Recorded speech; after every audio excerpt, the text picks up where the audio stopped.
చిన్ని విషయంలో సరళ చేసిన పనులకైతే పూజారితో మాట్లాడి సరళ చేసిన ప్లాన్ అయితే సరళకి తిప్పికొట్టేలా అయితే రాజు అయితే చేస్తాడు. అప్పుడు ఇంకంతా పూజ అయిపోయిన తర్వాత అందరూ సరళ అయితే మెట్లన్నీ ఎక్కేస్తుంది. తన కోడలికి ఈ విధంగా చేస్తే వాళ్ళ కుటుంబానికి మంచి జరుగుతుందని పూజారి చెప్పడంతో ఇంకా తప్పేదేం లేక అలాగే చేసేస్తుంది. అప్పుడు ఇంకా రాజు అయితే సరళ ఒంటరిగా ఉంటే అప్పుడు సరళ దగ్గరికి అయితే వెళ్ళి తను మాట్లాడతాడు.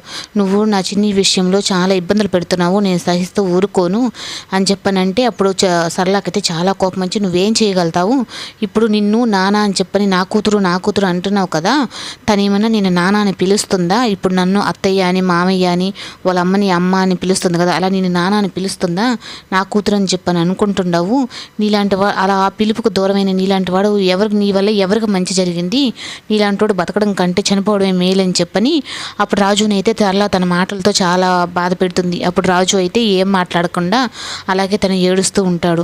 ఈ లోపలైతే ముందు నీ భార్యని విడిపించేదానికి చూడు, తర్వాత అది నా మీద కాదు అని చెప్పని తనకి అక్కడి నుంచి అయితే వెళ్ళేసి సరళ అలా అనేసరికి బాధపడుతూ ఉంటాడు. ఇంతలో అక్కడికి హాఫ్ టికెట్ వచ్చి ఎందుకన్నా బాధపడుతున్నావు నువ్వు, సరళ అడిగిన మాటలు పట్టించుకోకన్నా అని చెప్పని